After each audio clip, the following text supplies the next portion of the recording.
Muy bien. ¿Podemos empezar, Vicente? Por supuesto que sí. Bueno, Buenas buenas noches. noches. Ahora, bueno, Buen- vamos a empezar. Yo voy a hacer una pequeña introducción, después va a continuar eh, Vicente, después vamos a mirar algunos chats al final, algunas preguntitas. Y bueno, buenas noches a todos, un agradecimiento enorme por la presencia de ustedes y creo que lo primero que tengo que hacer es presentar a Vicente, ¿no? Digo, para que alguno pueda refrescar el conocimiento sobre su vida, sobre su obra.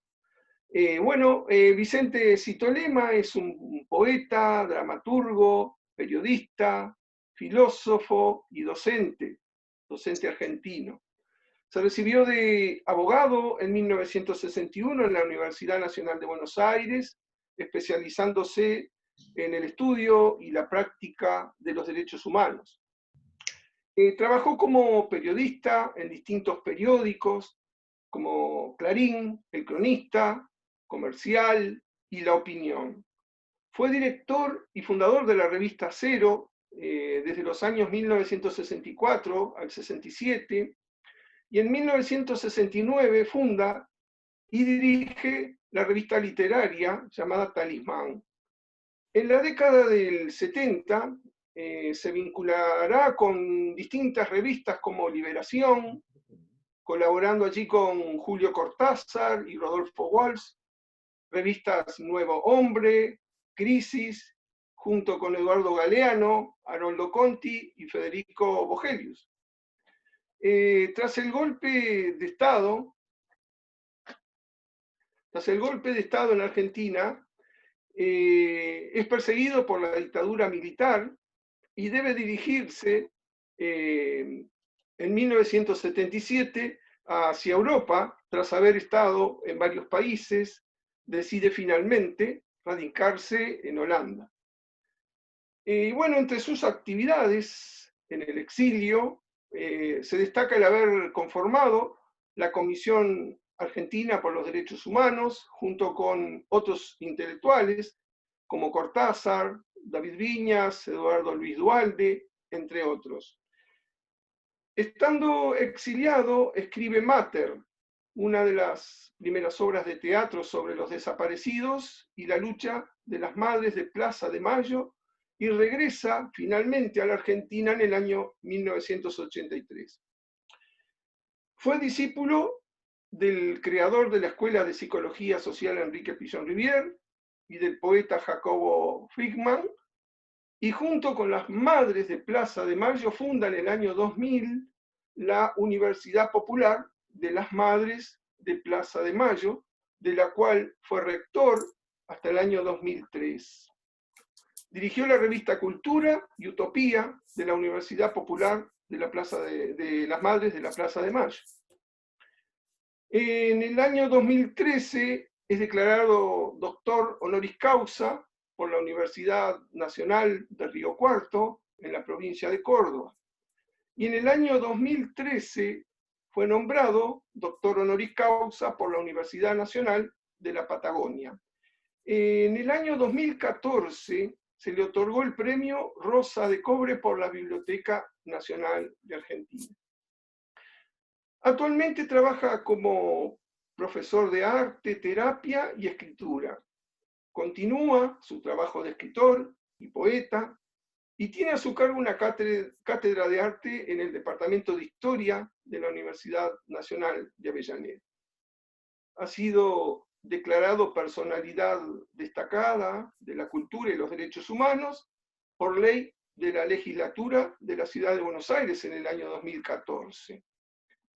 Es un ferviente hincha bueno, acá nos podemos pelear, Vicente, del Club de Fútbol Racing Club de Avellaneda.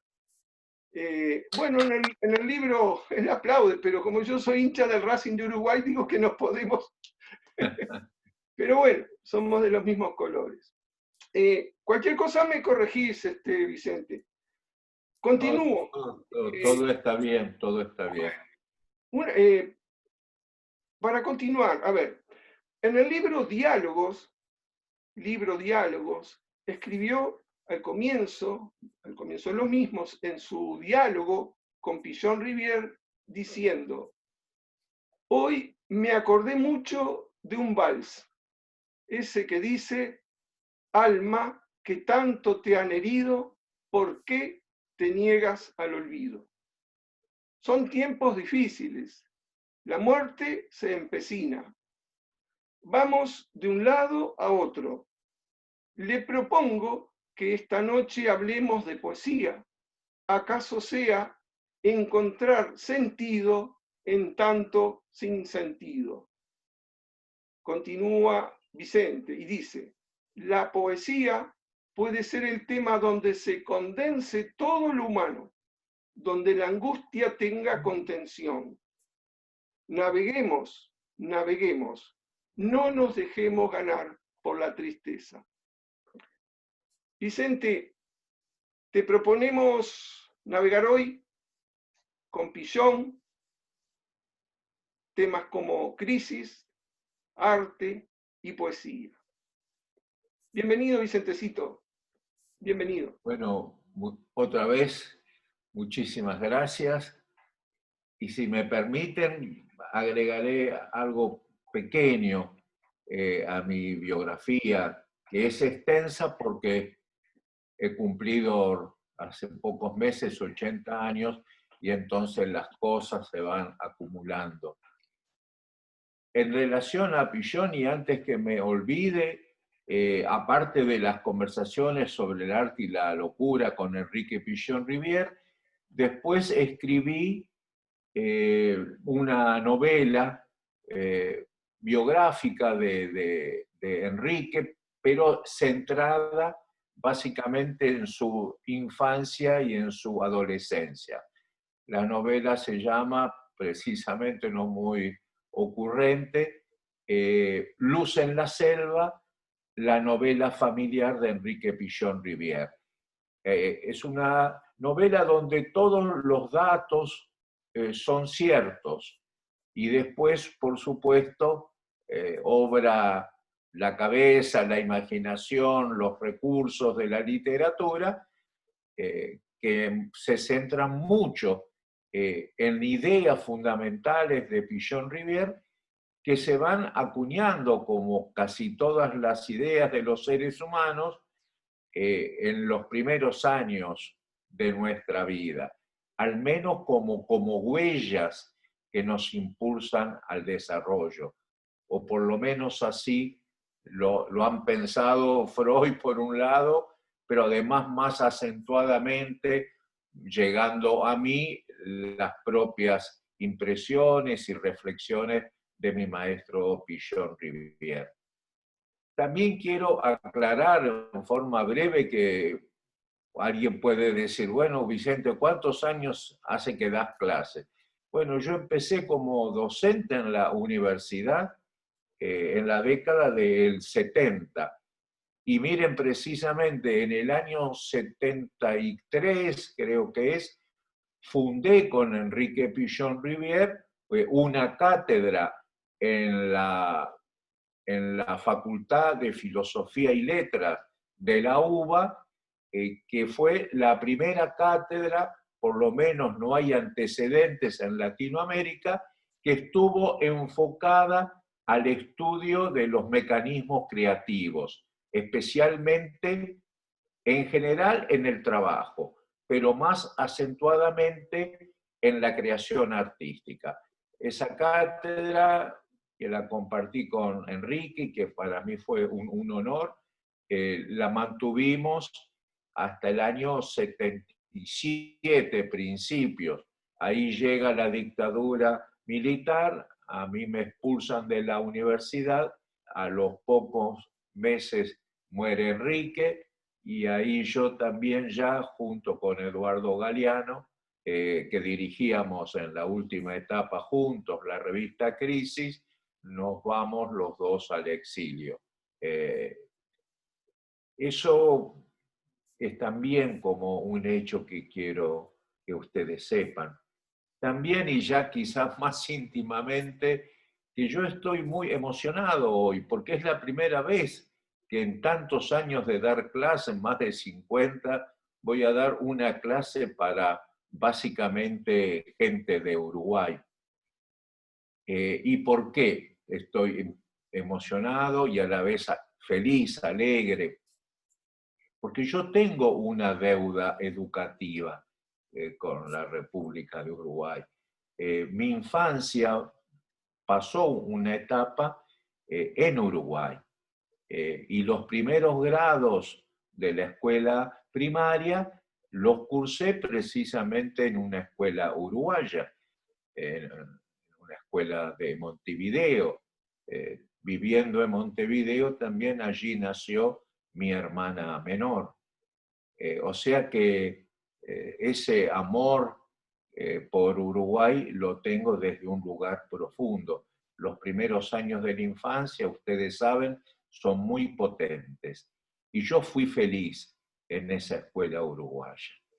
Y después desde otro lugar, para mí es importantísimo el mensaje, la huella, la vida, el ejemplo de Artigas.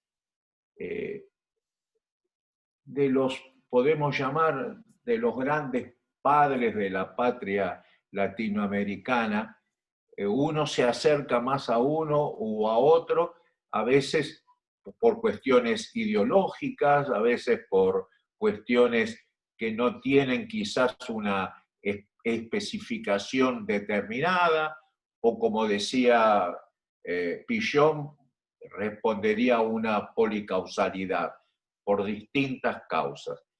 Yo no sé bien cuáles son, si hay una causa fundamental. Seguramente la debe haber, pero a mí lo que hizo en su vida Artigas me impresionó siempre y más de una vez, incluso en dos de mis poemas que yo considero de los más logrados, en los dos está ese concepto, esa frase, ese pensamiento que distinguió la obra y la vida de Artigas, ¿no?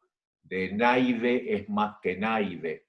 Bueno, ese Naide es más que Naide, yo me atrevo a decir que ha marcado mucho mi propia vida.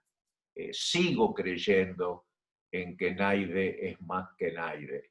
Y eso se lo debo a Artigas, porque es como una huella de la que he intentado en mis complejos años, con buenas y con malas, con padecimientos y con grandes alegrías, en no apartarme.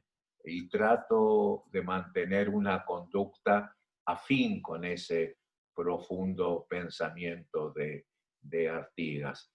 Y también los otros días en una de mis cátedras trajeron como tesina un trabajo sobre que analizaba los distintos cuadros que existen, ¿no? Pinturas, dibujos sobre Artigas.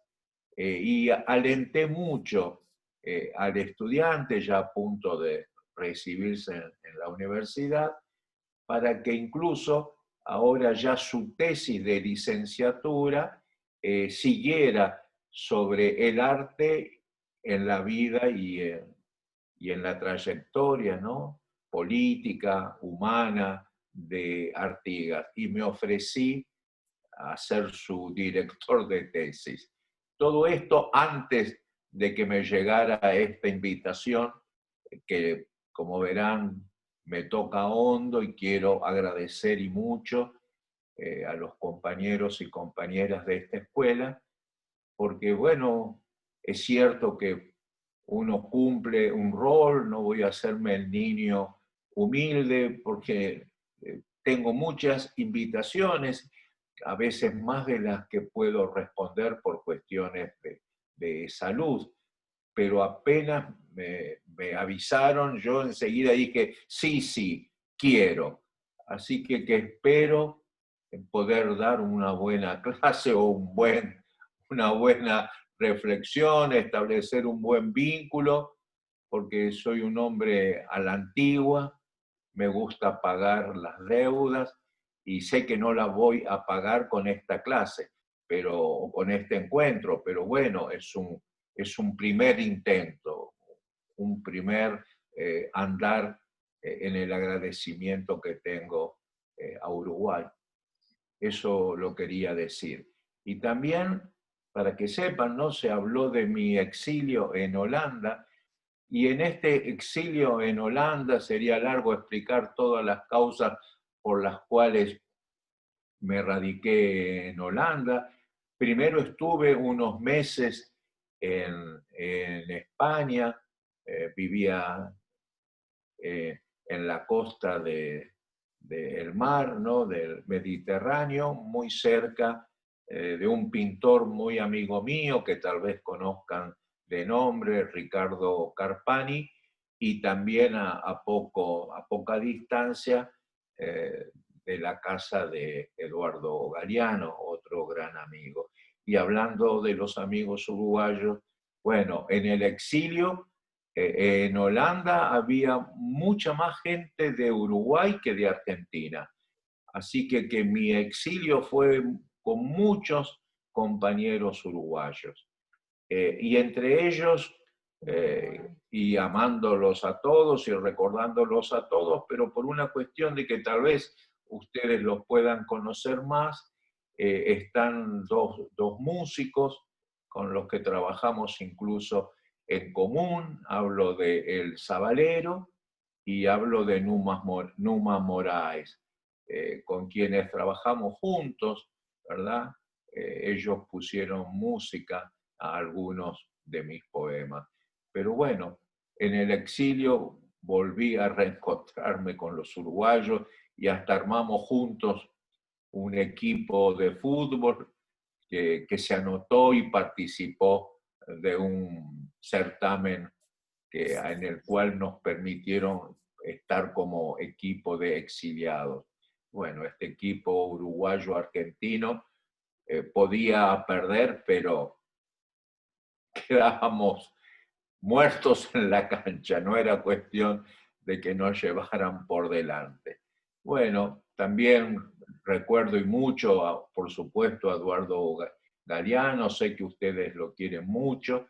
Bueno, nosotros fuimos muy amigos y trabajamos juntos años en la revista Crisis, y también Mario Benedetti, que dirigía la parte de libros de la editorial Crisis. Con él compartí también años de trabajo, tuve el honor de presentar en la Feria del Libro en Argentina el último de sus libros de poemas. Y hoy estaba pensando, ¿no?, en Mario, no me quería olvidar de una pequeña historia que para mí tiene mucho valor.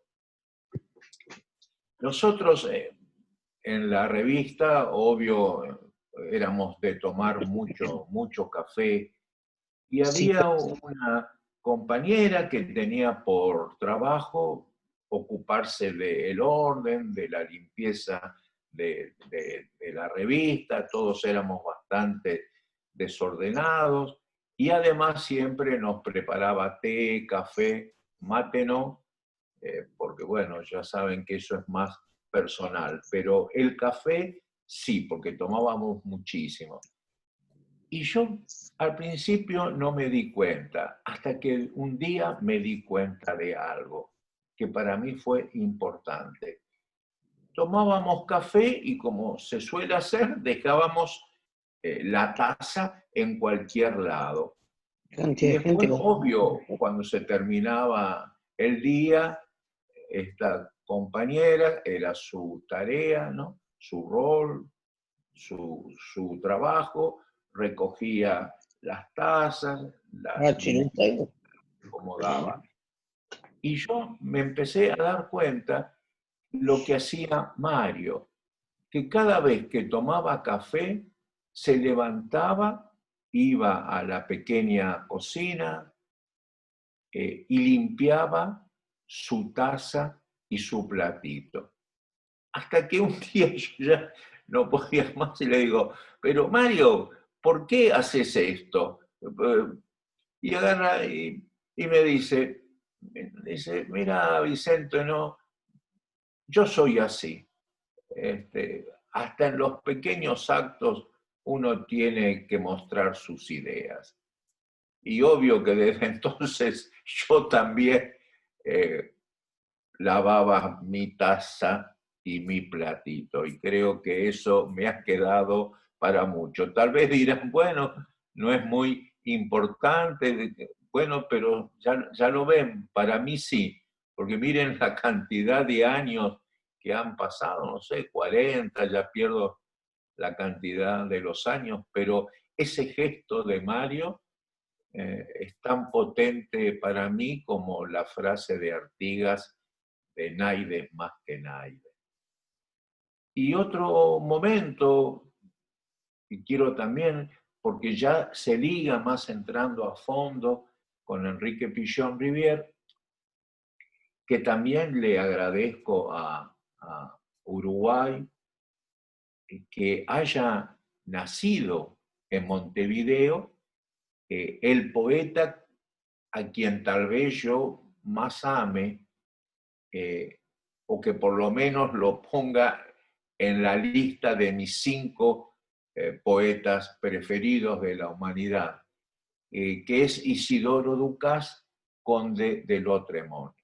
Y esto ya lo podemos ir como haciendo también como nexo para entrar en el mundo de Enrique Pichon Rivière, porque uno de los libros fundamentales de Enrique Pichon Rivière se llama Psicoanálisis del Conde de Lautréamont.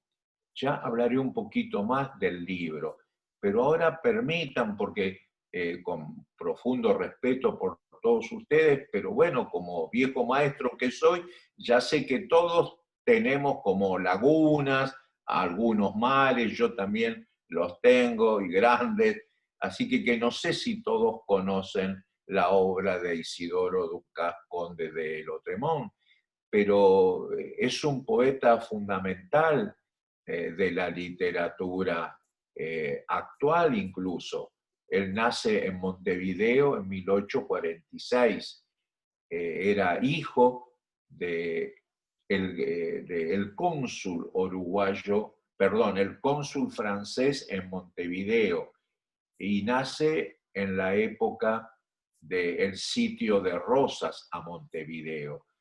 Y cuando llega más o menos a los 7, 8, 9 años de edad, no tengo ya el recuerdo exacto, vuelve a Francia, o mejor dicho, va a Francia porque él había nacido en Montevideo, pero las circunstancias del conflicto hace que el padre, un poco preocupado por su hijo, decida que vaya a Francia a seguir su desarrollo cultural y familiar con la familia que vivía en Francia, ¿no?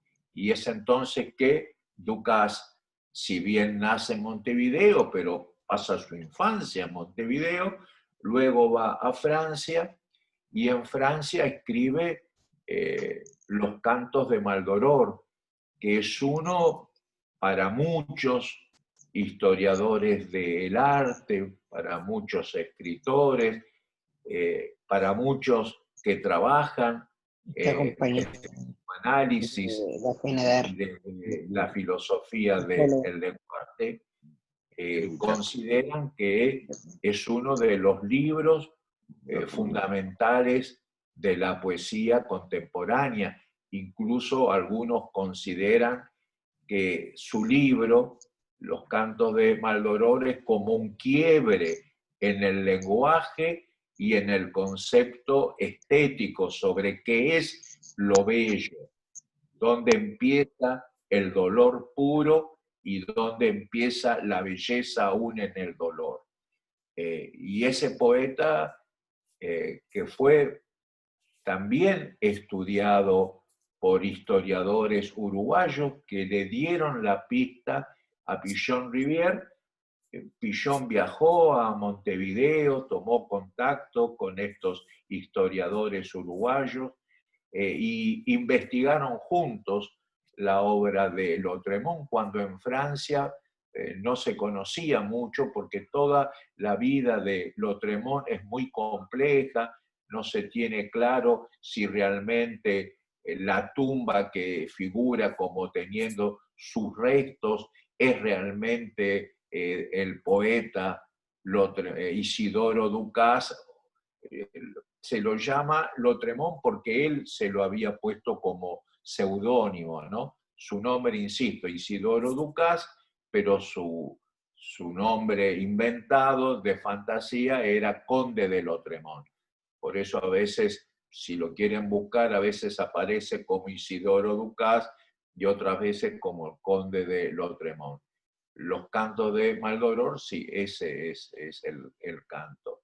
Y este libro, Los cantos de Maldoror, deja una huella muy profunda en el pensamiento de Enrique Pichon Rivière. ¿Qué quiero decir? Que soy de los que creen que uno de los motivos centrales del impacto que Pichon Rivière ha hecho en la cultura es esa capacidad, diría, de algo que él también luego pudo darle nombre, lo interdisciplinario como pensamiento para el abordaje de la realidad en su conjunto, pero después en una etapa ya en los últimos años, y tengo el privilegio de que trabajáramos juntos en este concepto, empezamos a hablar de transdisciplinariedad, ¿verdad? Que ahora se ha puesto un poco más en uso, por lo menos hablo de donde yo más trabajo, ¿no?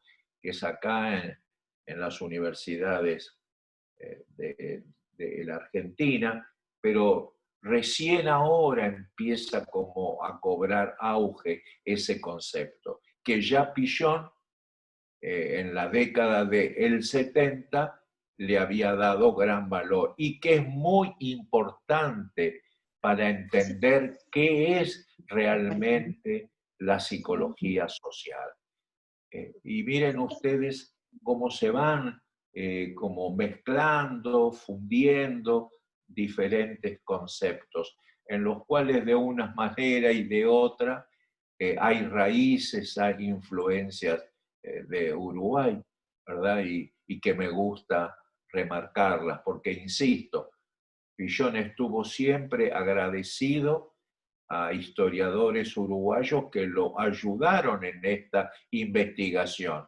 Y como Pichon era un intelectual muy honesto, cuando él incluso, que había nacido en Francia, ahí pasó, no, perdón, nace en Suiza, pero su familia era francesa, transitoriamente en Suiza, ¿no? Él nace allí.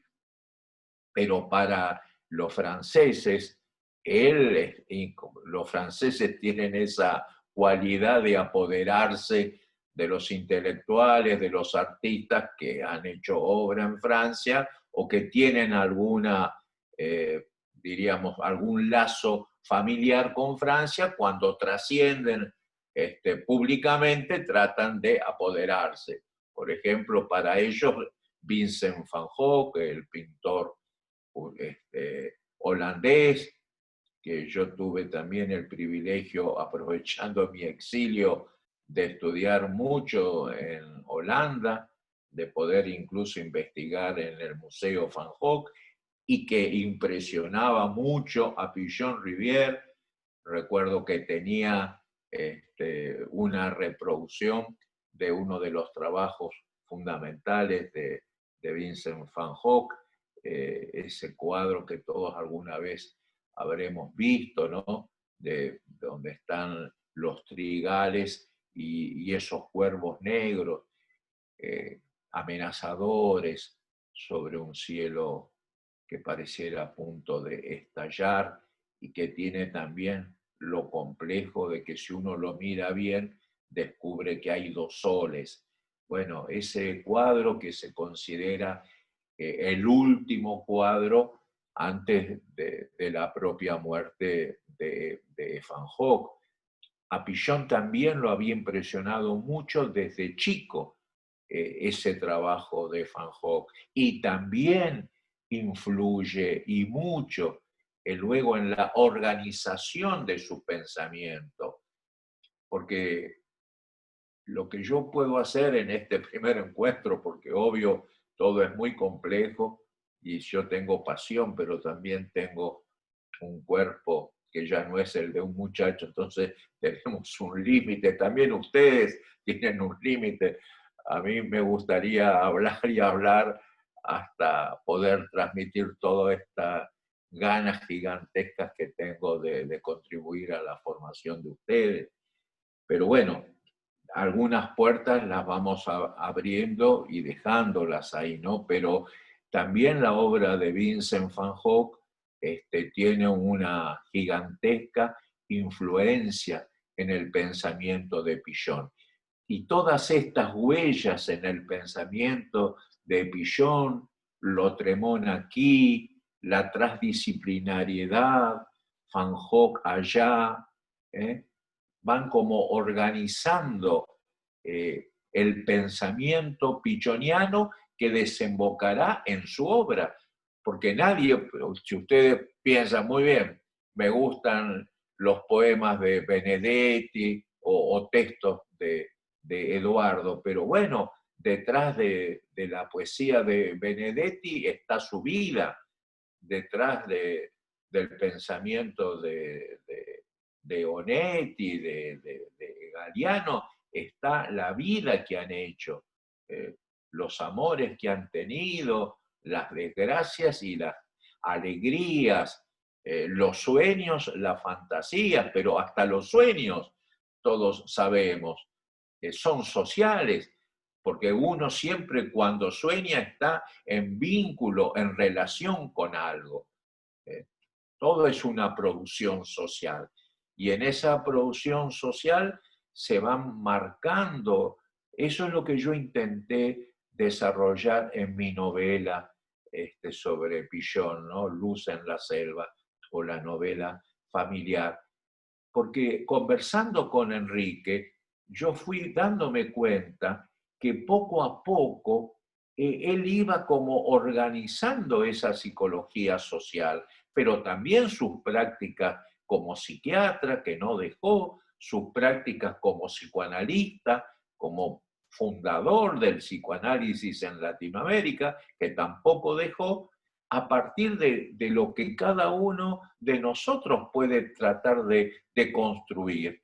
Es esa totalidad transdisciplinaria, emotiva, ideológica, material, instintiva, crítica, dialéctica, con pasiones tristes, con pasiones alegres, con experiencias de vida, con experiencias de muerte. Todo eso nos construye. Y lo que nos construye luego lo pasamos a los actos. Porque es cierto que hay actos que pareciera que no tienen como nada que ver con lo que somos en general.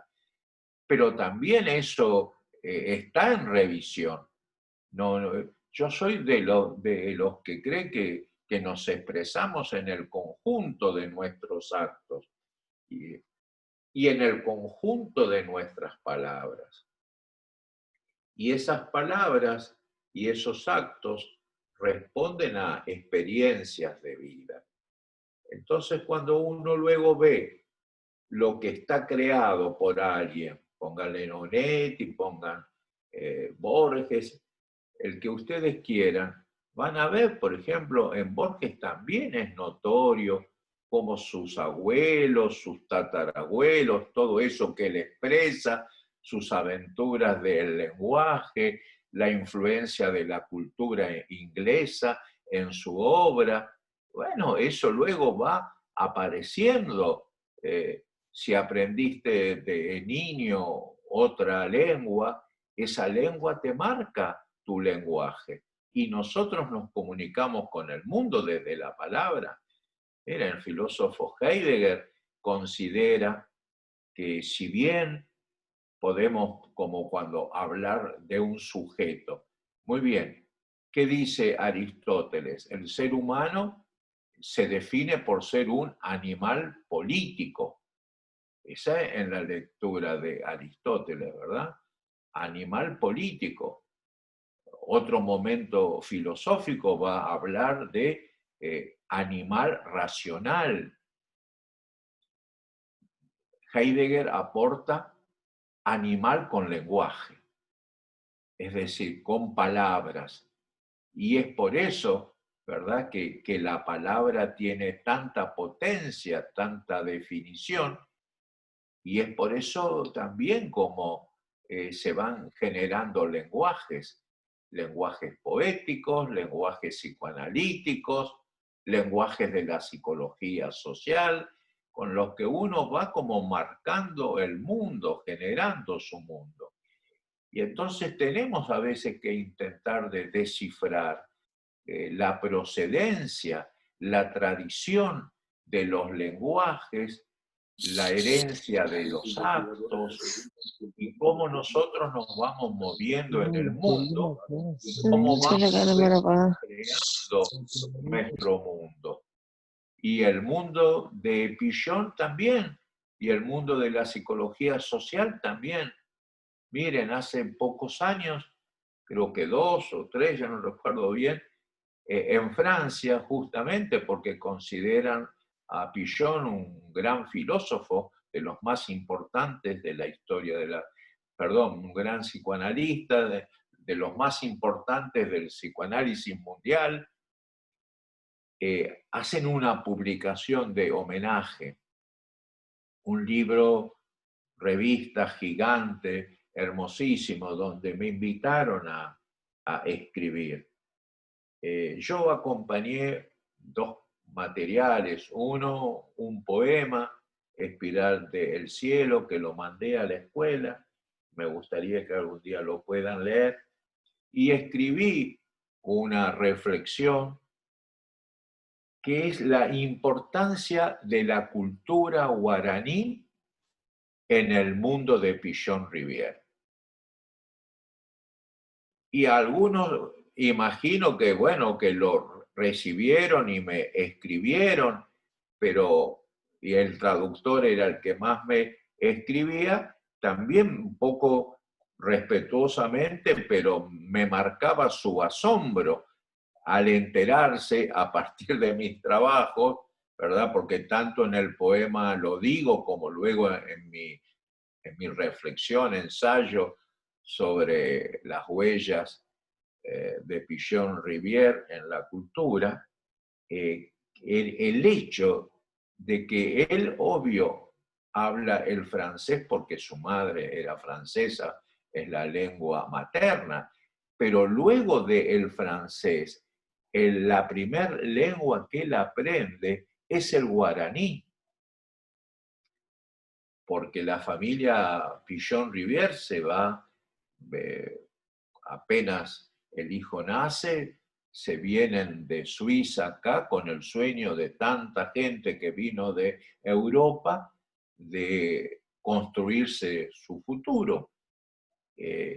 Y después de mucho empeño logran tener unas tierras, pero como venían con escasez económica, las tierras que le dan no son estas tierras carísimas que ustedes conocen bien, que existen en Uruguay y que existen en lo que podemos llamar la pampa húmeda de Argentina, sino en la selva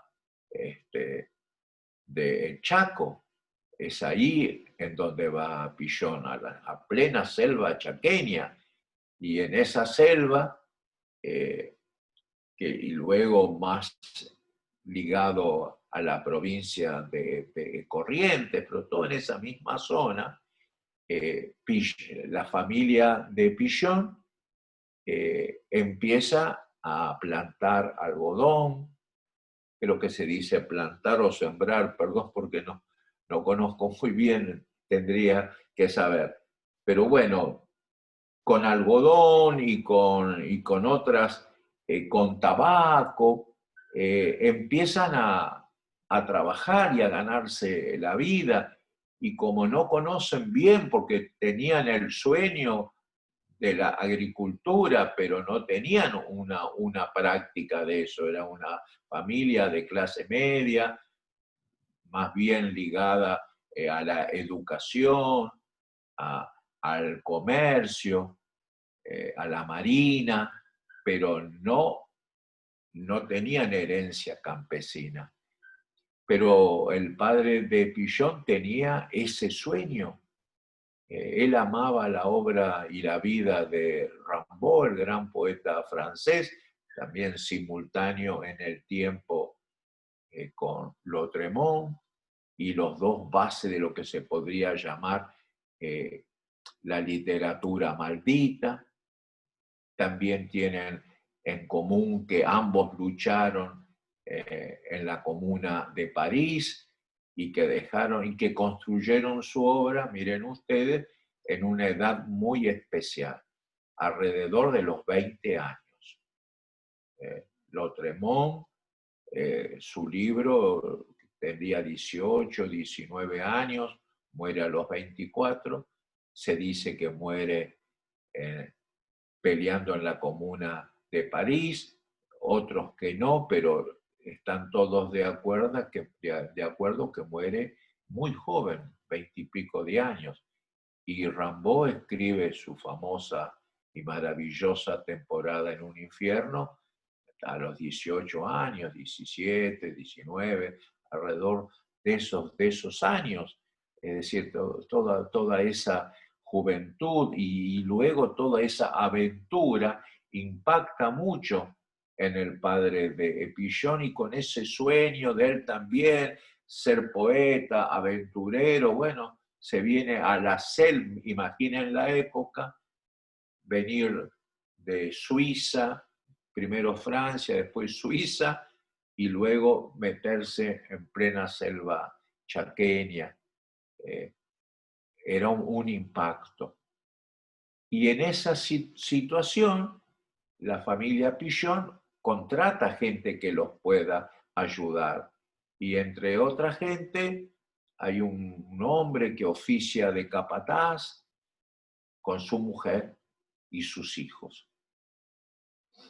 Y Pillon es criado prácticamente por esta mujer guaraní, que le enseña a hablar en guaraní. Y como están en el medio de la selva, Pillon empieza a relacionarse con otra gente, con otros chicos que hablan el castellano, recién cuando va a la escuela. Pero Pillon no empieza la escuela muy temprano, porque precisamente estando en el medio de la selva, la primera escuela estaba como a 40 kilómetros y no tenían coche, ni carro, nada. Así que con dos hermanos de él, un poco mayores, pero también niños, tienen que aprender a andar a caballo y a animarse en una selva verdaderamente potente, porque la recorrí para saber dónde realmente había vivido Pillon, y ahora, bueno, como todos saben, las selvas están bastante eh, destruidas por la explotación, ¿no?, que se hace. Pero en esos años que fui yo a conocer el sitio, todavía la devastación no se había producido en tanta escala como ahora, y les aseguro que andar por ahí no era nada fácil, muy complejo. Es decir, Pillon, podemos pensar a los 7, 8 años recién que va a ir a la escuela.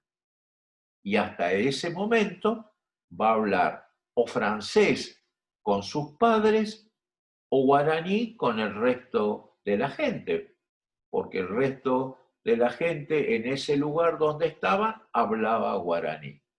¿Y qué tiene que ver esto? Y tiene que ver y mucho. Yo cité a Heidegger diciendo que para Heidegger el ser humano se distingue básicamente por su lenguaje. La importancia del lenguaje para Heidegger, pero para otros filósofos, para otros estudiantes de la conducta humana, investigadores, cada vez más se acentúa el valor del lenguaje en el desarrollo y en los vínculos y en la comprensión de la realidad. Y ese lenguaje, en el caso de Pichon, es el guaraní. Y miren ustedes, lo puedo decir yo ahora con mayor propiedad que todos ustedes, cuando uno está en cierta edad de la vida, es como que tiene mucho cuidado del lenguaje que emplea y de los hechos que relata. Uno siente que tiene como una dignidad de la verdad y que no puede decir cualquier cosa, que puede equivocarse, te puede fallar la memoria, podrás reflexionar mal o hacer una cita mal u olvidar un hecho, pero faltar a la verdad cuando uno ya tiene estas edades es, diría yo, como, diríamos, como un quiebre con tu propio sentido de la finitud. Y es por eso que, si bien Pichon me lo había dicho, y yo se lo había creído, pero también quiero ser honesto, no con toda la profundidad. Uno es también sus circunstancias. Yo lo conozco a Pichon siendo un típico intelectual porteño, es decir, que había salido poco de Buenos Aires y que tenía un poco la idea que la UBA, la famosa Universidad de Buenos Aires, era el centro de la cultura latinoamericana y que por ahí pasaba todo. Es decir, y cuando Pichon me empieza con que la cultura guaraní y la cultura guaraní, yo lo veo como algo así como, no que era falso, pero que estaba agrandado por la edad que tenía Enrique, por el cariño que él tenía por esa tierra donde había pasado su infancia, por el respeto a esa gente guaraní tan oprimida y que sigue tan oprimida y perdida en esa zona de la Argentina, y que él un poco quizás, digo yo, bueno, quizás guiado por sus sentimientos, exagera, porque yo imaginaba que cuando hablaba con él, un hombre tan culto, tan profundamente culto, que había leído prácticamente todo, porque cada vez que iba con él era como volver a dar examen en la universidad, porque yo decía, Enrique, estoy leyendo tal cosa, ah, sí, mirá, busca ahí que tengo otro libro que lo escribió antes, y siempre, y me lo decía como un maestro que te quiere ayudar, pero sinceramente era implacable en sus lecturas. Por eso cuando él me daba así como la importancia y me contaba esas cosas de la cultura guaraní, le creía, pero también creía que era un poco una, por decir así, no una mentira, pero sí una desmesura, por eso que uno deposita en la infancia de que ahí estuvo lo fundamental de nuestras vidas, siguiendo obviamente la huella psicoanalítica. No olvidemos que él era un psicoanalista originariamente. Pero vuelvo a las edades críticas y a las situaciones críticas. Pichon tenía cáncer en la garganta, en la laringe más precisamente. Era médico, sabía su situación.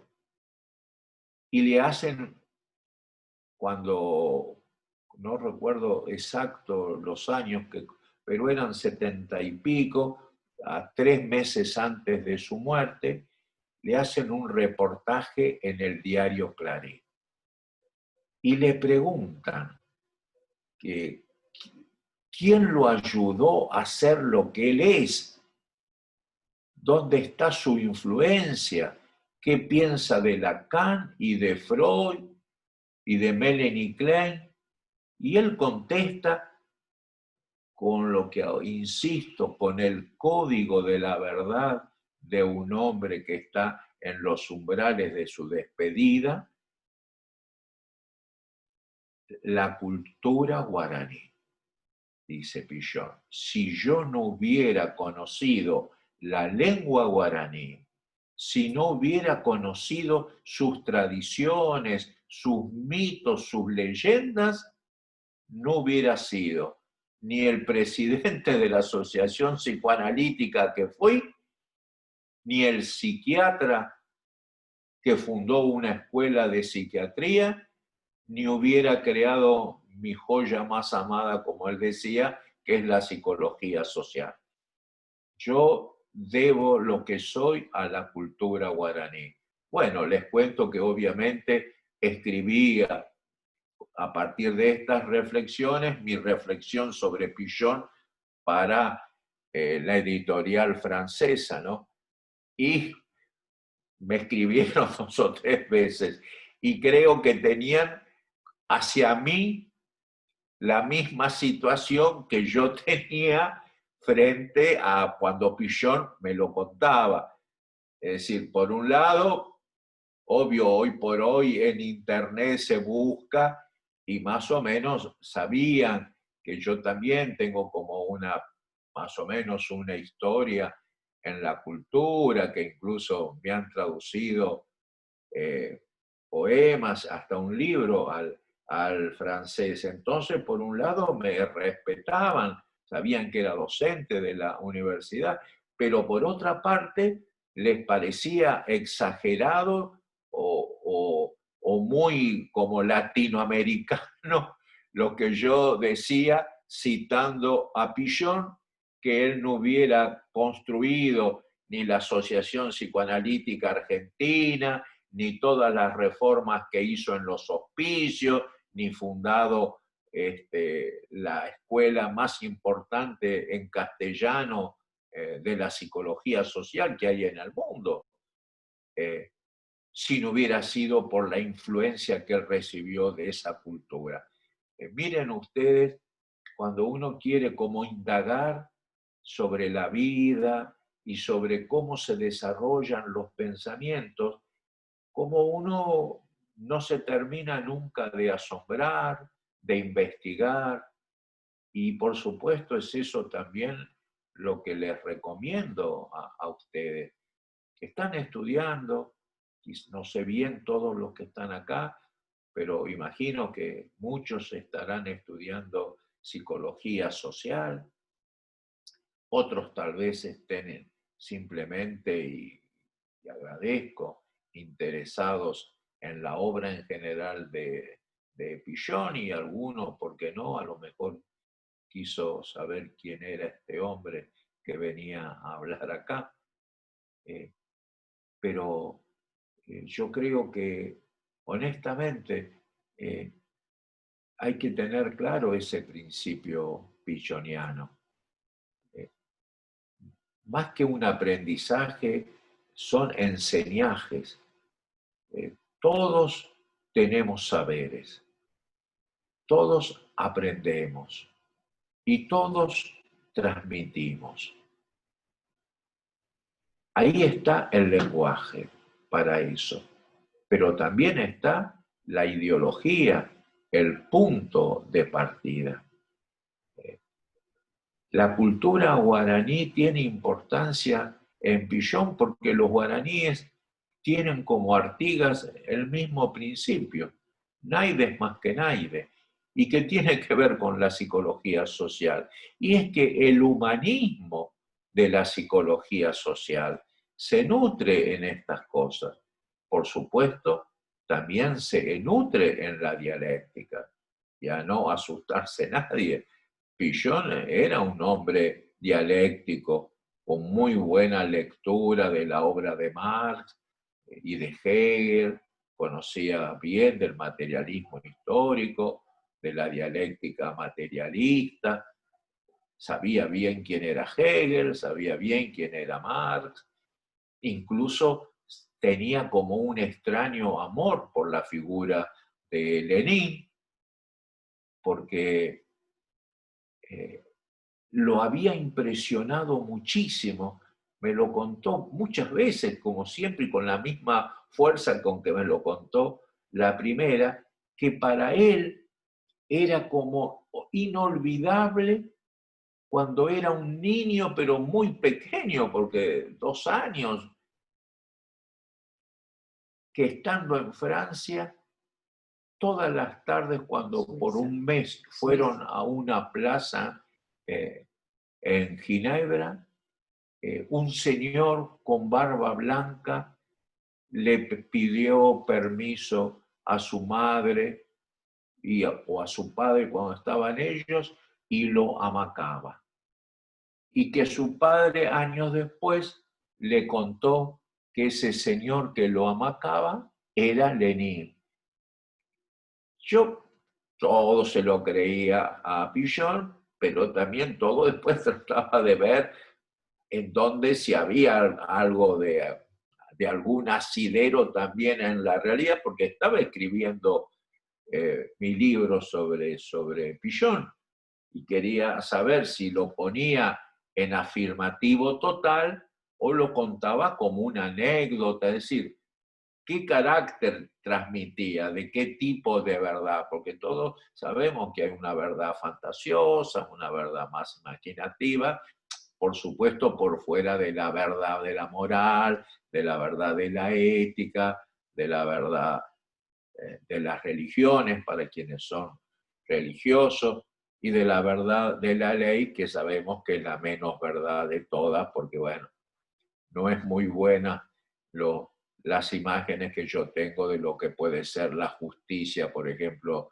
en mi propio país, donde he visto los deterioros terribles, la poca seriedad y la culpabilidad que han tenido, por ejemplo, durante el terrorismo de Estado, donde todos los recursos de habeas corpus que hemos presentado por los desaparecidos, ni uno solo lo contestaron alguna vez. Es decir, mi descreer del derecho es absoluto, no de la justicia, pero de la ciencia del derecho y del ejercicio del poder judicial, no tengo nada que ver. Por suerte para mí, de la abogacía solo tengo lo que he hecho en defensa de los derechos humanos y los cursos que doy de derechos humanos, pero no quiero tener como vínculos con el poder judicial en la Argentina porque huele muy mal, históricamente ha sido así. No puedo hablar del poder judicial en Uruguay porque no lo conozco, pero acá es terrible. Volviendo a Pillon y a su comprensión de la totalidad de las cosas. Son muchas las huellas que ha dejado, y en esas huellas está también la construcción de su conciencia crítica, sus lecturas, insisto, de Marx, sus lecturas de Hegel, sus lecturas de los pensadores franceses, de sus poetas, sus lecturas de Platón, Aristóteles, de Sartre, un pensamiento muy complejo, muy amplio, donde se mezcla la política, la psicología, el psicoanálisis, la antropología, que era la ciencia que originariamente más le atrajo, la comunicación, que tanto nombra para la formación de un psicólogo social, la literatura, un extraordinario lector, escribía poesía, ¿verdad? El periodismo, también trabajó de periodista, ¿eh? Es decir, una formación para llegar a ese concepto que él quería transmitir en su experiencia más profunda, que es la psicología social. Pensamiento transdisciplinario, a partir de un concepto fundante de la psicología social, que parte de que el ser humano es un sujeto de necesidades que obligadamente debe satisfacer junto a otros en sociedad. A partir de ahí se construye la psicología social como, como ciencia, como mirada sobre el mundo, sobre como ansiedad frente al dolor del otro y con la capacidad de intervención, ¿verdad? Porque Pillon tenía la idea, como en el tango se podría decir, ¿no? En la cancha se ven los pingos. Él me insistía mucho, mirá Vicente, vos tenés, perdón por decirlo así, pero él decía, Vicente, vos tenés mucha formación de abogacía, de filosofía, de arte, pero vamos a ver cuando lo pongas en la cancha, esos saberes, si son útiles o no. Y bueno, yo creo que empecé a dar clases motivado por Pillon. Mis defensas de los derechos humanos siguen hasta el día de hoy. Sigo yendo a las cárceles. Este año no, pero hasta el año pasado sigo yendo a la cárcel de mujeres en el Chaco y a la cárcel de hombres. Sigo trabajando con movimientos sociales, sigo escribiendo teatro, sigo escribiendo poesía, sigo dando clases en las escuelas de psicología social. Trato de contribuir a que el mundo sea un poco menos cruel de lo que es. Y en muchas de las cosas que hago, obviamente, están esas marcas pillonianas. Todos tenemos saberes, todos tenemos que seguir aprendiendo, nadie está totalmente hecho, en la vida te vas haciendo, la mirada debe ser siempre transdisciplinaria y finalmente, me atrevo a decir, éticamente, el principio de Artigas. Naide es más que naide. Y eso es importante en la psicología social. Porque si alguien en nombre de la psicología social desprecia, minimiza, tiene prejuicios de tipo sexual, de tipo económico, de tipo religioso, de tipo racial, bueno, creo que estará transitando por una ciencia que, sin que nadie lo tome a mal, no merece ser transitada desde esos lugares. Al contrario, la psicología social es una ciencia amorosa, con profundo sentido humanístico, y donde el dolor de los que más sufren mueve nuestra conducta. Bueno, esta es una primera aproximación. Les agradezco la escucha y con lo que me queda de fuerzas, me gustaría contestar a alguna de las preguntas que a lo mejor ustedes han formulado. Así que ahora tomo un poco de agua y si hay alguna pregunta, intentaré contestar. Muchas gracias, Vicente. ¿Analía tiene por allí? Sí. Bueno, vamos a empezar entonces. Vamos a empezar con los primeros mensajes que llegaron. Saluden y agradecen desde México, desde Argentina, desde Paysandú. Agradecen la generosidad y la humildad a Alicia Aguirre de acá de Montevideo. Básicamente el lugar. No, el logo mío me deja y me hace manejar. A ver, de Montevideo, Andy, gracias Vicente, un orgullo tenerte hoy con nosotros, un abrazo. A ver si aparece alguna de las preguntas. Hay mucho agradecimiento. Acá Rocío, por ejemplo, dice, gracias por la frase dignidad de la verdad, tan necesaria en todas las edades. Bueno, A ver. gracias también de parte mía, porque sé que en esas gracias hay también cariño, así que a uno le hace bien recibir cariños. Y si Aquí quieren, Alicia, perdón. aparte del cariño, si quieren hacerse hinchas de Racing de Buenos Aires, está siempre abierta la posibilidad. ¿Y por qué dijiste Es de un Buenos chiste Aires? estúpido mío para no emocionar.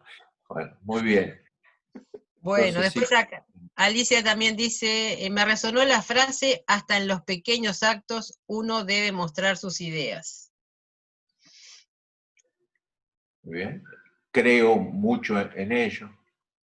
Pillon me lo enseñó y yo he tratado también de enseñar lo mismo. Es decir, eh, la- me suelo angustiar y me escapo de las grandes palabras. También Eduardo, si ustedes leen la obra de Eduardo, van a ver que su lenguaje siempre como que escapa de las grandes palabras. También la estética de Benedetti va por ese lugar, ¿no? Su vida, él rescata los pequeños hechos, ¿eh?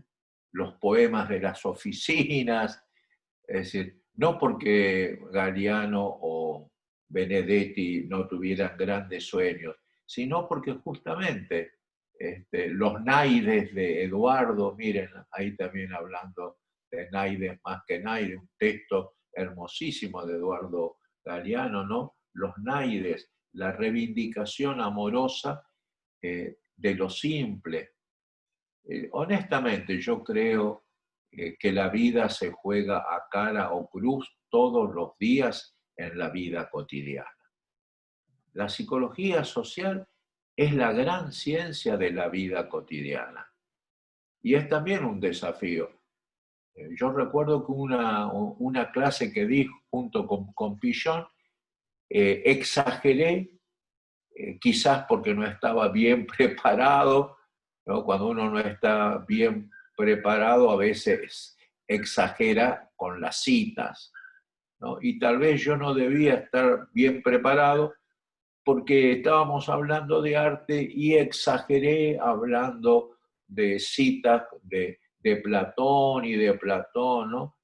Y Pillon me dijo, dice, Vicente, todavía sos profesor de la Universidad de Buenos Aires. Para dar clases de psicología social vas a tener que arremangarte un poco más, porque vas a tener que dejar de los cielos y las nubes y reflexionar sobre la vida de todos los días, porque también en la vida de todos los días se juega la posible felicidad humana. Eh, no todos los días hablamos con Dios o con los dioses o, o con las grandes creencias, no todos los días nos planteamos las revoluciones, los grandes acontecimientos, pero todos los días nos planteamos cómo vivir ese día. Y ahí también se juega, o tal vez no, ahí también, no, ahí mayoritariamente se juega nuestra vida, nuestra pequeña felicidad. Se juega ahí, en el cada día, en el cada momento, en lo que pareciera humilde y sin trascendencia. Y luego tiene la profundidad absoluta, la infinitud que tiene cada instante. La potencia de la vida se da en el instante, en la fugacidad del instante, en lo pequeño, en lo cotidiano, en lo casi nada.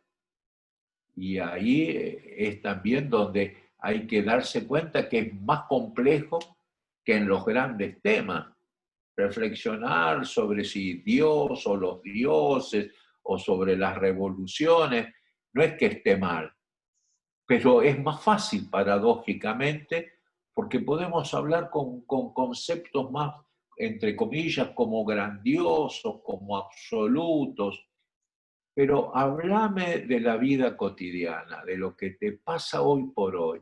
Yo no sé ustedes, pero aquí, por ejemplo, yo salgo a la calle y tengo que tener extremo cuidado porque soy un hombre viejo, por más que me sienta bien, pero tengo 80 años y me puede parar un policía y decir, ¿y usted por qué anda por la calle? Tiene que quedarse en su casa. Es decir, lees todos los días la cantidad de muertos y de gente con enfermedad que se da en Buenos Aires y obvio que lo cotidiano se te vuelve potentísimo. ¿Voy o no voy a mi médica del corazón, que en estos tiempos no ando muy bien? Yo tengo una operación de 3 bypass en el corazón, entonces tengo que cuidarme mucho. Pero voy a verla a la clínica, al hospital, cuando hay una pandemia. Es decir, entonces por ahí se juega. Entonces la gran reflexión sobre si los dioses griegos o de qué forma se transforman en los dioses romanos y la influencia de los romanos en la cristiandad y todo eso, sí, de acuerdo, pero ¿voy o no voy a comprar queso a la quesería de 4 cuadras?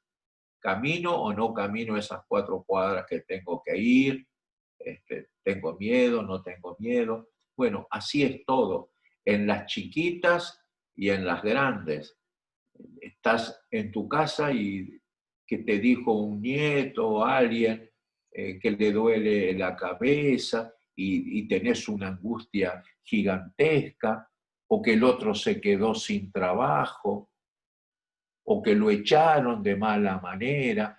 Todas esas cosas influyen en nuestra conducta, arman el mundo de la salud mental de las sociedades en general.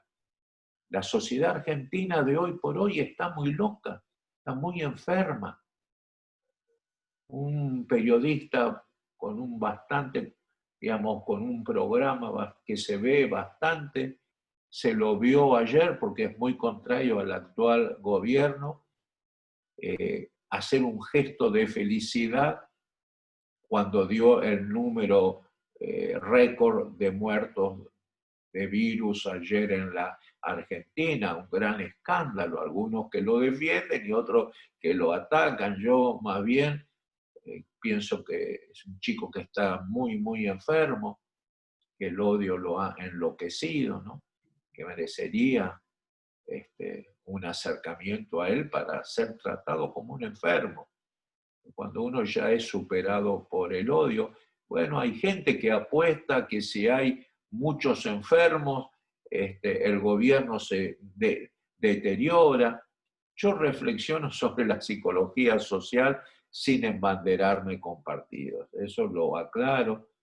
Mi práctica de los derechos humanos me da en época que lo secuestraron y luego aparece muerto este joven argentino, Santiago Maldonado, de comprometerme mucho con la familia, como me he comprometido públicamente ahora con la desaparición de otro joven, Facundo Astudillo Castro, que hay casi pruebas absolutas de que lo secuestró la policía, pero ya van 100 días y no aparece. En la Argentina siguen los desaparecidos.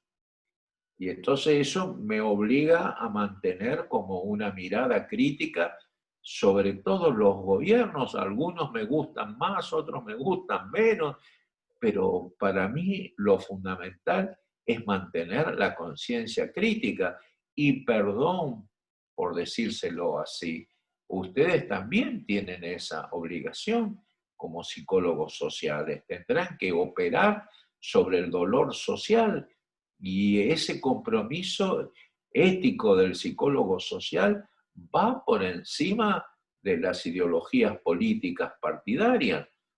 Si no, dedicate a la política, pero si te dedicas a la psicología social, tendrás que poner el amor por la vida, la contribución a que la vida en lo posible sea un poco más amorosa y justa de lo que es, y si el daño lo produce el gobierno A o el gobierno B, y vos tendrás que operar igual sobre la sociedad lastimada, sobre la familia lastimada, sobre el sujeto lastimado, con tu mayor capacidad de trabajo y sin dejarte desviar por la idea de que, pero y este es un gobierno A y este es un gobierno B. Yo no, a mí también me cuesta superarlo, pero lo hago. Yo he sido muy crítico del gobierno del señor Macri. En plena época en que él gobernaba, cuando no era tan fácil, yo, que me hice muy amigo de la familia Maldonado, que he escrito, hasta hay un poema que los otros días me lo pidió la familia para hacerlo circular, porque eran los 3 años de la muerte. Me comprometí y mucho, pero también me llamaron de una radio el otro día que se escucha mucho y yo dije todo lo que tengo que decir sobre este otro joven desaparecido, porque con el gobierno A, con el gobierno B, pero si desaparece gente, uno éticamente tiene que hacer frente a la realidad. Y si sos psicólogo social y la gente se te confía por un problema, por unas circunstancias, por una crisis, y te piden tu opinión, tu intervención, vos tenés que darla pensando en el bien por encima de si se adecúa o no a un compromiso político. Es decir, es lo que pienso yo. Cada uno podrá pensar de su manera, pero es también la manera que pensaba Pillon, eso se lo sé claro. En eso, por eso yo he intentado, es un pequeño aporte que he hecho a las escuelas de psicología, que tanto cuando fundé la Universidad Madres de Plaza de Mayo, como cuando fundé la Universidad Popular de los Trabajadores en la Argentina, son 2 universidades. En ambas era obligatorio la psicología social y los derechos humanos. Todo el mundo a conocer psicología social y a conocer derechos humanos. En esas 2 que yo fui rector, obligatorio, estudiaras lo que estudiaras. Creo que la lectura para formar los grupos, para trabajar desde los grupos, toda la didáctica y pedagogía pichoniana tiene que estar presente en toda educación. Quien no lo hace no le va a ir bien en su aprendizaje de la vida. Y en la medida de mis posibilidades, no soy rector nada, soy ahora nada más que profesor en donde trabajo. Pero también yo trabajo con metodología pichoniana y les aseguro que traté en esta época de pandemia que había que dar las clases y todo, y yo no estaba acostumbrado a dar clases de esta forma, pero dije, ¿qué hago? Bueno, voy a dar las clases. Me consultaron, Vicente, ¿lo quiere hacer? Sí, sí, voy a dar las clases. Pero dediqué las primeras clases a no desarrollar el programa, sino a desarrollar el vínculo. Porque en el medio de una pandemia como la que estamos viviendo, con la cantidad de muertes y de infectados cada vez más grandes, con la desocupación profunda, con el hambre, las Naciones Unidas, UNICEF, marca que Argentina tiene el 63% de sus niños en la pobreza. 63%. Casi 6 chicos un poco más de 6 chicos de cada 10 son pobres en la Argentina. Y todo eso ha marcado un deterioro gigantesco en todas las circunstancias. Entonces digo, bueno, para poder dar estas clases va a haber que organizar algo previo. Y bueno, y fue formar el grupo, con gente que no tenía, son estudiantes. Yo tengo 2 cátedras, una donde se estudia arte y otra donde se estudia las relaciones entre la literatura y el periodismo, que es lo que he hecho toda mi vida. Y bueno, y les guste o no, primero unos cuantos días, unas cuantas clases, pero también por fuera de clases, a formar los grupos. Sí. En eso la psicología social es vanguardia en la pedagogía a nivel de toda la ciencia. Lo que se aprende en el trabajo grupal no se aprende de otra forma. Esas son también cosas que tenemos que ver. Y la base de formar un buen grupo es algo que suena como a muy cristiano y me parece bien. Yo lo suelo preguntar, ¿qué hiciste con el amor cuando el otro sufría? Si no sos capaz de establecer un vínculo amoroso con el otro, el grupo no se forma. Es decir, hay que establecer vínculos amorosos, aunque parezca muy romántico. Si no, no va a funcionar la cosa. Y si el grupo se forma con vínculo amoroso, todo lo que el grupo haga después va a ser más rico. El amor rinde frutos, aún en épocas tan dolorosas de pandemia, de pestes, de dictaduras, de dificultades económicas, de años que se vienen encima y uno se vuelve viejo. Sí, todo es así, pero los vínculos amorosos nos mantienen vivos. Y no solo vivos, con ganas de estar vivos, que es donde la vida vale la pena ser vivida. Bueno, vamos llegando, con el respeto de todos, vamos llegando como una despedida por hoy. No sé si hay alguna pregunta más. Hay muchos agradecimientos. Hay una pregunta concreta sobre Argentina que dice, bueno, Carolina, dice, ¿qué opina de este confinamiento interminable que vivimos en Argentina? No sé si querés decir algo más, pero ya no, vas a... yo parto del punto de vista, primero, que la vida es lo que más vale, que conozco las dificultades difíciles que se dan en ciertos momentos de nuestra vida, pero quizás porque he tenido una vida compleja, con dificultades, donde mi vida muchas veces estuvo en juego.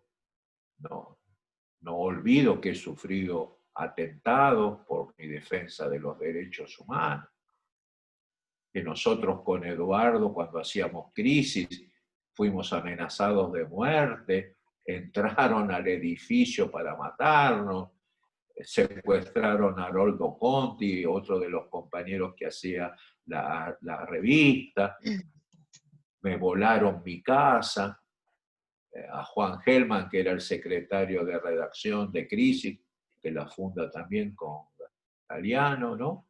Le secuestraron a los hijos porque no lo podían secuestrar a él. Es decir, hemos pasado por situaciones muy difíciles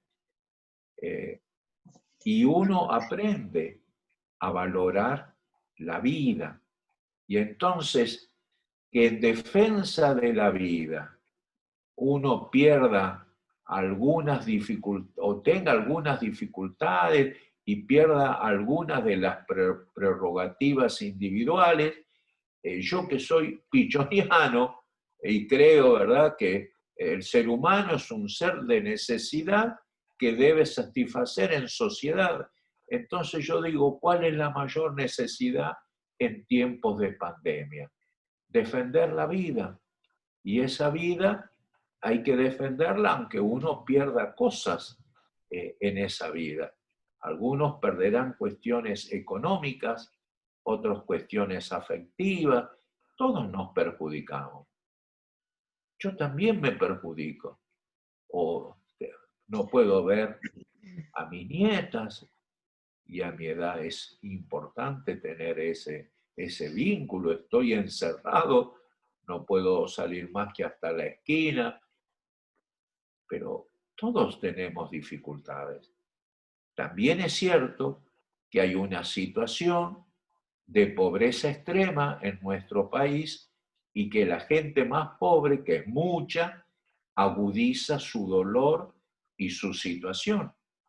Pero yo estoy a favor de que el Estado argentino, ya que quieren saber qué pienso, cobre ese impuesto especial que iba a cobrar a las grandes fortunas y que no se anima, porque hay una gran oposición, a imponer ese impuesto. Yo creo que con ese impuesto, si se cobra como era la promesa, y si hay un espíritu amoroso en la sociedad, con ese impuesto especial a las grandes fortunas, se podía ayudar a que mucha gente que no está en condiciones de salir a la calle pueda quedarse en su casa y no correr riesgo de vida. Es decir, yo corro riesgo de vida si salgo, obvio, con 3 operaciones al corazón y 80 años, bueno, soy como regalado, si entro en un hospital no salgo de ahí. Pero también comprendo que hay otra gente joven que quisiera poder salir y que corre riesgos. Bueno, yo creo que los que menos tienen tendrían, como diría Artigas, a los que menos tienen hay que darles más. ¿Verdad? Artigas impone el principio de la equidad. Cuando reparte las tierras públicas en Uruguay, dice, le va a tocar más tierra y mejor tierra a las mujeres que andan solas y con muchos hijos. No dijo a cada uruguayo en igualdad le va a tocar tanta tierra. Dijo, no, vamos a empezar por las mujeres que tienen hijos y que tienen muchos hijos y que están solas.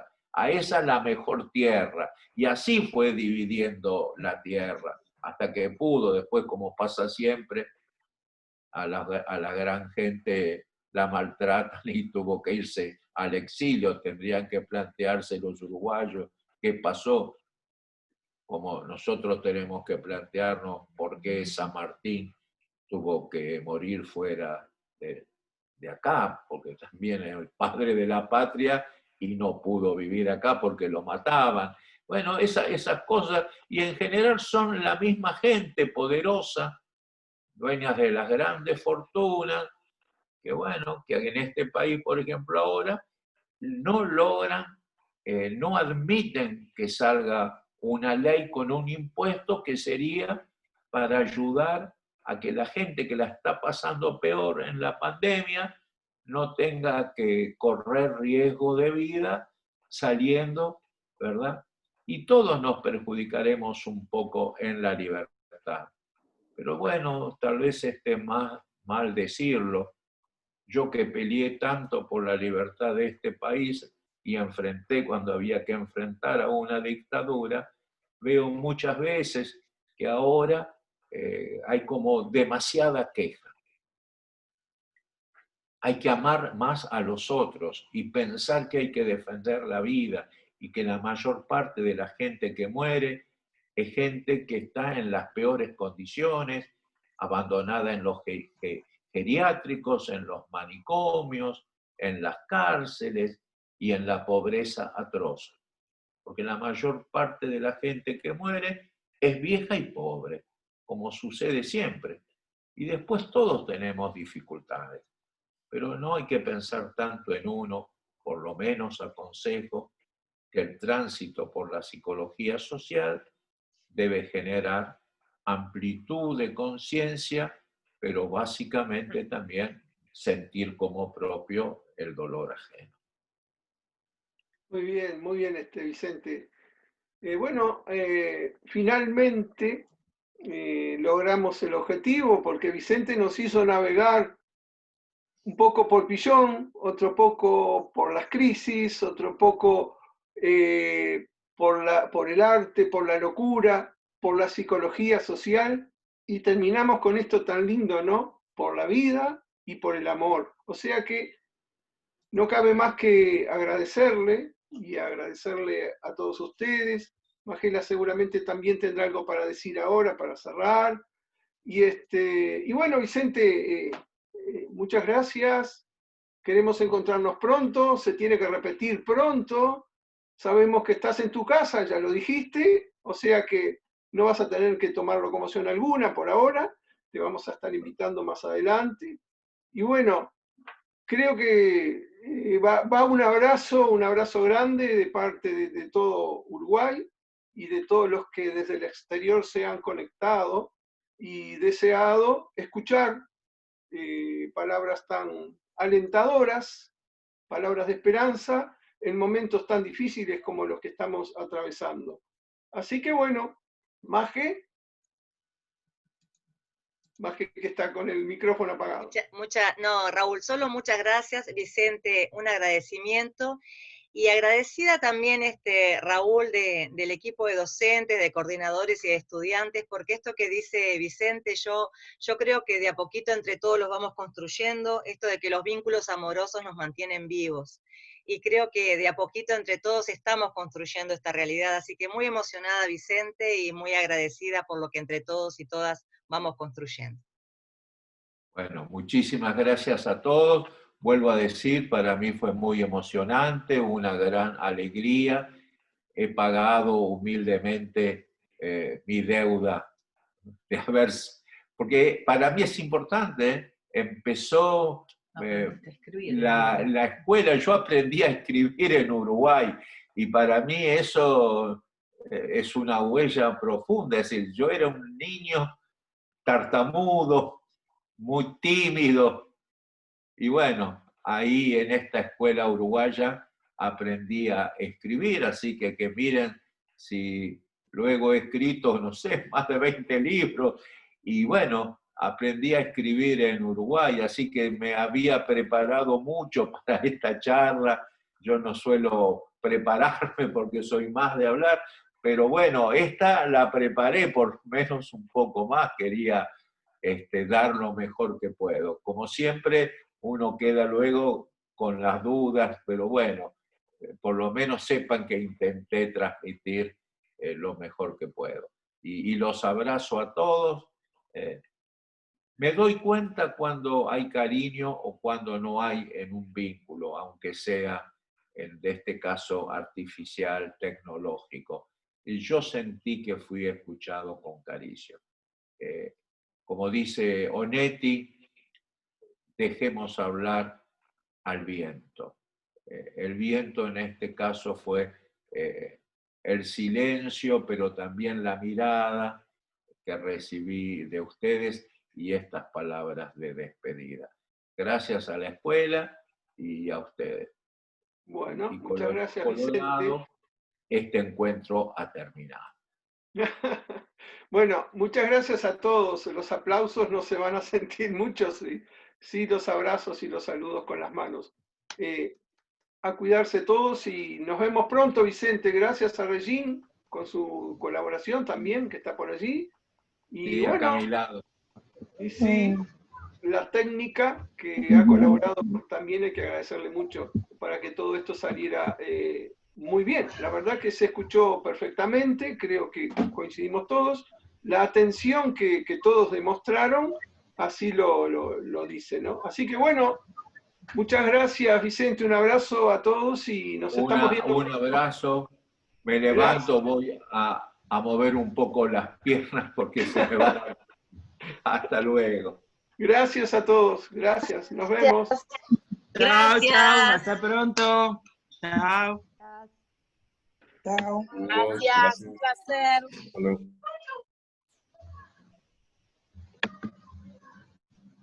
Chao, gracias.